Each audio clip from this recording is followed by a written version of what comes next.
All right, today I am going to be replacing the rear quarter window on a Jeep Grand Cherokee, a WJ 9904. Had an incident over the weekend where my keys were locked in with my dog while I was out on a trail run with a bunch of other Jeeps.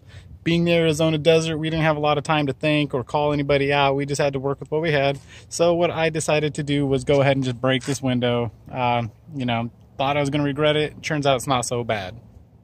There wasn't a whole lot of information online that I could find on YouTube, so I thought, why not go make this video? So really, it's not too hard. I already pulled the other one out. I went to the junkyard, pulled that one out, and it's really not too big of a deal. Here's what we got. We've got two panes right here. This is the one that I broke out over the weekend. Put some tape on it to try to keep some of that glass and maybe protect it a little bit from dropping out, sharp edges, etc. But here's the window. We basically have a bolt that goes in right here, and then up inside there's a screw that goes in right in here. So you kind of just got to look for those two things. Other than that, you need to start with the window down, and then this kind of pulls out from the side of the frame a little bit. You've got to get this out here to expose that top screw. That's a flat Phillips head screw that goes up in here in this little notch. And then the other bolt that's down at the bottom is a 10mm that goes through here. You can just go straight through, pop it off. There's a little clip on here that snaps in with this section here. So that covers over here, it clips in, there's a little nub, so you just use a flathead, pop that off.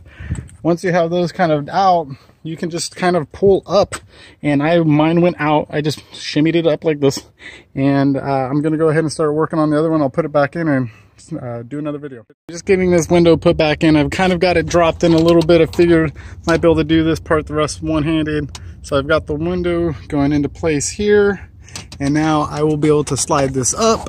There's that bolt that goes right there, screw Phillips at the top. Get this into place. There's where that hole goes. Looks like that is lined up nicely. And after I get that bolt in, that screw in, I'll put those trims in, put the door panel back on, and no problems. Got it back in. Not gonna go anywhere. I still got to put this trim piece down here. I only had to pull off this trim. I didn't have to pull out the exterior one for what it's worth. You obviously have to take this off to get behind this, but I was able to, for the most part, keep this on. I took it off, but I didn't have to disconnect the wiring or disconnect the door handles or anything. That is until I drop that little screw that goes in here. So do yourself a favor, don't drop that screw, because I ended up having to take this off. And just so you know where it ends up, behind here, there's a little opening, so you got to pull up that black stuff. Then it was just right there, so I grabbed it, popped it in, and back on track. Everything's looking good. Windows and everything's fine. I don't see any issues now. So I will just be putting back in this trim, and that will be it. $24 fix, $21 for the part, $3 for the junkyard fee. And